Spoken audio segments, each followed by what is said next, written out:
2023, creo yo, muy bueno para el balonmano, porque vamos a estar en eventos que hacía años, incluso en otros por primera vez, de manera inédita, y quisiéramos conversar sobre eso. Vamos a comenzar por el masculino. Como quiera que el masculino va a tener la oportunidad en la categoría junior, que bajo la égida del profesor Joel Hernández, le paso un saludo para Joel, lograron la clasificación para el torneo intercontinental en Costa Rica y para el Mundial Junior. Así que vamos a comenzar por ahí. Y por cierto, haciendo la aclaración que Joel no va a estar en esos torneos, y bueno, también tener la explicación para que la gente entienda por qué Joel no puede estar en esos eventos. Claro. A ver, Jimmy, sí, la clasificación se logró en el mes de diciembre en el torneo clasificatorio en Ciudad de México. Un torneo que sirvió, aparte de la clasificación, para seguir cimentando la base de lo que en cuanto a balonmano seguimos contextualizando a nivel de selecciones nacionales, para que después esto se irradie hasta las provincias que practican nuestro deporte, del cual recibimos numerosas felicitaciones por lo que se había desarrollado desde el punto de vista balonmanístico en lo que se desarrolló allí. Ya luego de haber alcanzado esa clasificación, ya como tú bien decías, se fueron dos clasificaciones directas. Pensábamos que íbamos a tener una tercera, que era hacia los Panamericanos, hacia los Juegos Panamericanos Juveniles, pero bueno, eso está todavía por definir. Y bueno, ya nos acercamos esa clasificación al Mundial del IHF Trophy, que sería, jugarían los 5 campeones continentales, se va a realizar en Costa Rica del 6 al 13 de marzo. Ahí estarán todos los campeones de cada uno de los continentes, jugarán ahí del 6 al 13 de marzo. Y como bien tú decías, ese torneo va a ser el mundial de esa competencia, valga la redundancia, pero también esos mismos jugadores que estarán participando ahí, estarán participando en el Campeonato Mundial Junior, juvenil, que se realizará en Alemania y Grecia en el mes de junio.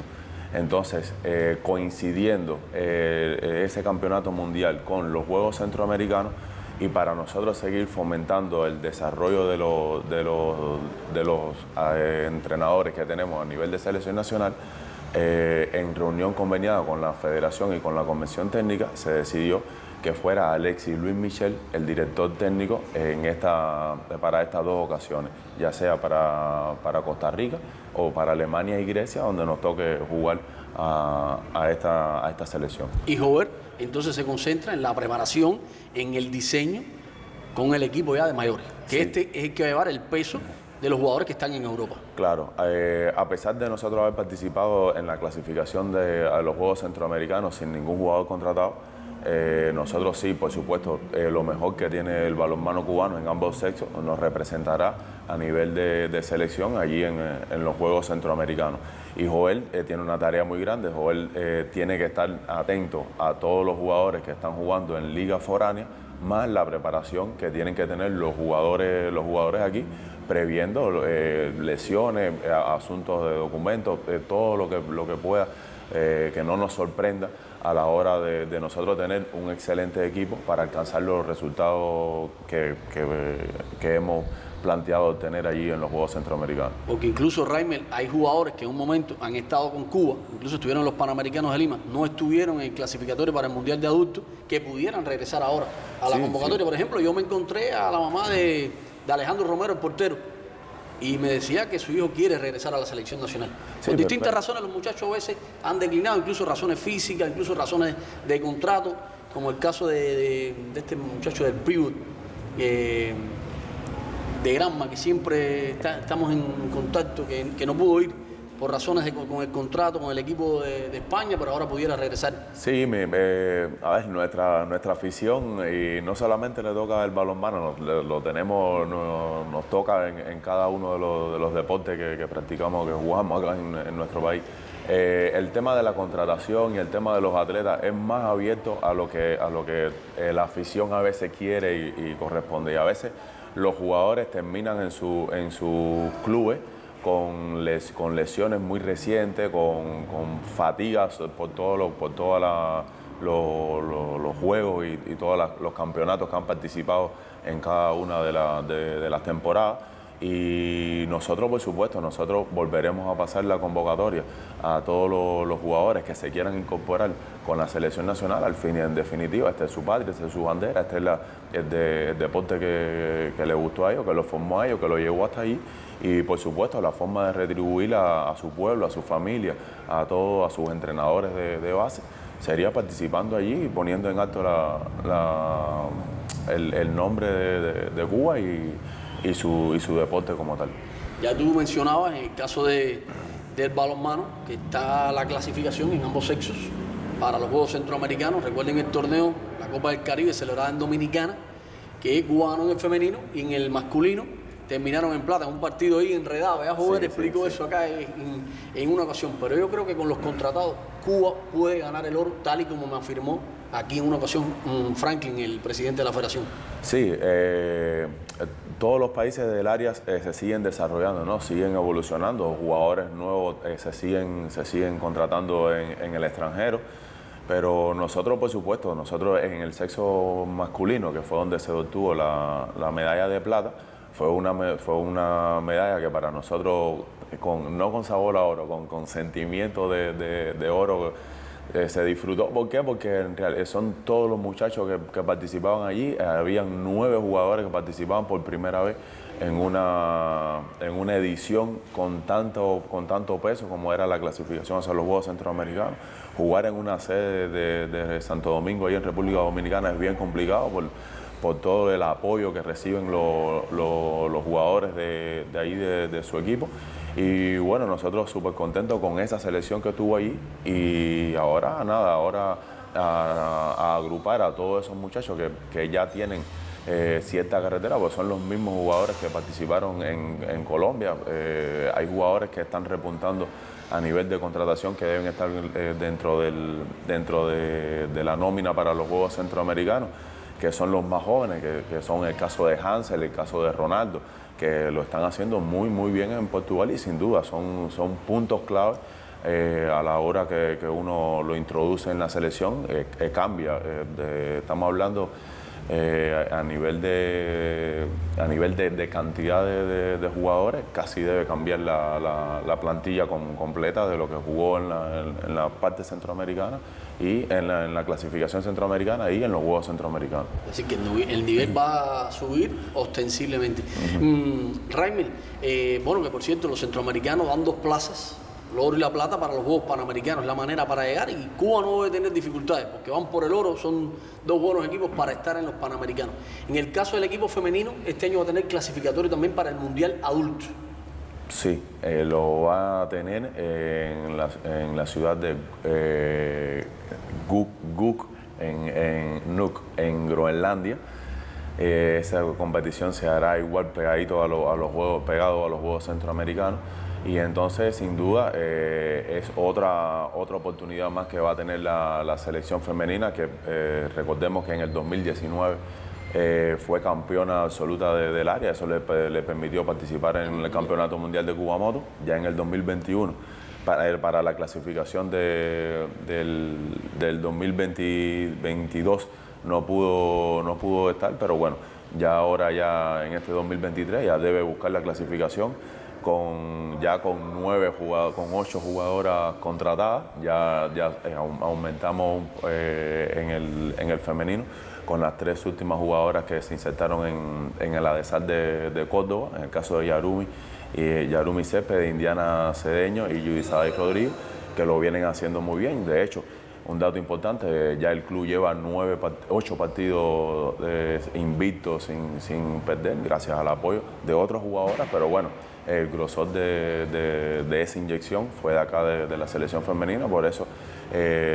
suponemos que deben de llegar a esa clasificación en buena forma, y bueno, es un buen punto de desarrollo para nosotros. ¿Ese torneo cuántas plazas dará para el Mundial Femenino absoluto? Una sola. Una Ahí pasa el campeón. Ahí nada más clasifica el campeón. Bueno, Raime, por estos días se viene desarrollando en Europa el Campeonato Mundial adulto de mayores. Sé que usted ve el Mundial de Balonmano como nosotros vemos diariamente el Mundial de Fútbol, el Mundial de Baloncesto. Bueno, en mi caso yo también he seguido el Mundial de Balonmano por lo que me toca. Es uno de los deportes también que habitualmente trabajo en el canal y desde hace muchos años sigo a este deporte, a handball, y tengo una idea, bueno, por supuesto, de las grandes potencias, las potencias de América, pero otra vez Reimer sigue Europa dominando el contexto internacional. Sí, cómo no.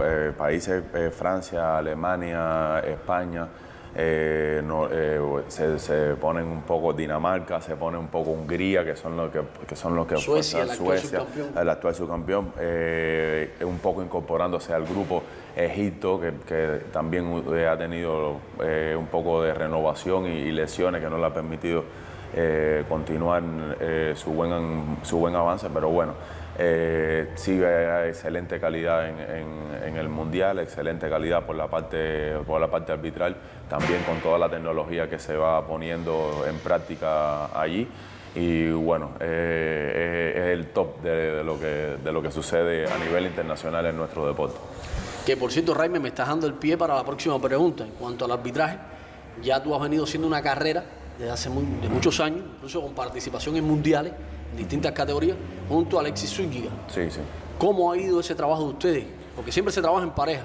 Sí, incluso he visto que ahora colocan hasta un tercer referee en algunos torneos. Sí, se está tratando de llevar eso a prueba. Y en campeonatos mundiales juveniles y junior, junior y juveniles, siempre se está tratando de imponer. Pero nosotros pensamos que no va a poder ser, porque es muy diferente lo que se logra con 3 árbitros a lo que se trabaja con 2 árbitros. La carrera de nosotros, bueno, desafortunadamente, como nos pasó a todos, tuvo una gran pausa en el 2020 y 2021, pero ya nuestro principal resultado ahí fue la participación en el campamento hacia Kumamoto, donde en ese momento estuvimos entre las 18 mejores parejas del mundo. Hicimos la preparación en Dinamarca y bueno, se seleccionaron finalmente 16 parejas para estar en el campeonato mundial y nosotros quedamos en las 2 parejas de reserva. Ya ahí nuestra carrera iba en progreso, ahí se cortó un poco, pero bueno, reanudamos en el 2021 en la participación en el campeonato mundial de Macedonia y bueno, ahí empezamos de nuevo a tratar de llegar, de volver a tener esos resultados que anteriormente tuvimos. Un poco nos retrasa, no deja avanzar el tema de la cantidad de partidos que uno debe tener internacionalmente para estar a nivel europeo, pero bueno, nosotros tenemos nuestras propias estrategias aquí en el área, nos apoyan, participación en la Liga de Dominicana, de México, y eso nos permite un poco ir acumulando experiencia y de ahí, bueno, seguir alcanzando, tratar de llegar a ese campeonato mundial adulto como se está realizando ahora mismo. Reimer, ¿y no pudiera existir algún mecanismo por la Federación Cubana, a través de estos mismos contratos con los clubes, con las ligas que hay, para que ustedes puedan insertarse en alguna liga a trabajar en Europa? Es que esto es difícil, Jimmy, porque cada país tiene su cantidad de árbitros y esas cantidades de árbitros reciben su designación arbitral durante toda la preparación. Y estos árbitros trabajan de manera semiprofesional, es decir, que ellos también asumen esto como parte de su trabajo, como parte de sus ingresos y lo hemos estado gestionando, lo hemos estado logrando, pero es algo bien complicado para que se pueda lograr. Eso sería ideal, ojalá se pudiera dar eso. Reimer, en cuanto al arbitraje en Cuba, para los eventos de juegos escolares, olimpiadas juveniles, para el campeonato nacional, la liga que se hace en Cuba en ambos sexos, ¿cómo está el arbitraje en Cuba? El arbitraje en Cuba ahora, a partir de este año, debe tener un nuevo renacer. Sin duda, la política de país que va a empezar a remunerar la participación de los árbitros en estas ediciones. Va a ser una inyección muy fuerte para el desarrollo arbitral. Nosotros estuvimos trabajando con una pareja femenina que tuvo una participación internacional en República Dominicana, en un campeonato, en el torneo emergente, donde fuimos el torneo masculino 2019. Ahí participó una pareja femenina, pero bueno, después una de ellas quedó en estado y bueno, ya ahora ellas se reincorporan con nosotros y están en ese proceso de continuar hacia adelante. Y otra pareja masculina, Giovanni de Pinar del Río y Randy de Guantánamo, que estamos tratando a partir de este año poderlo insertar también para que quede detrás del trabajo de nosotros, quede una permanencia de una pareja arbitral cubana en contextos internacionales. Qué bien, Raimel. Hemos tenido una larga conversación. Sí, hemos hablado de muchos temas y me alegra mucho que ya son 8 chicas contratadas en Europa en el balonmano femenino. Y en el masculino, por decisión personal, por Cuba, yo creo que hay más de 20, porque incluso a veces hemos llamado a jugadores que han estado, como lo han hecho en muchos deportes, por decisión personal en contratos en Europa, pero son más de 20, fácil. Claro. Y como bien te decía, nosotros siempre volveremos a tocar las puertas de esos jugadores que por una situación o por otra en otra edición no pudieron estar, pero bueno, sin duda alguna nunca va a quedar por parte de la federación dejar de sumar a toda aquella persona que quiera trabajar por el bien de la federación, por el desarrollo y por el logro del deporte cubano, que al final es lo que determina todo este proceso. Y lo mejor es que el balonmano va a estar en distintos espacios. Y yo creo que esos espacios, mira, el mismo Intercontinental, el Mundial Juvenil, son vitrinas para estos jugadores porque tenemos muchos talentos que pueden saltar a balonmano de Europa. Claro, definitivamente.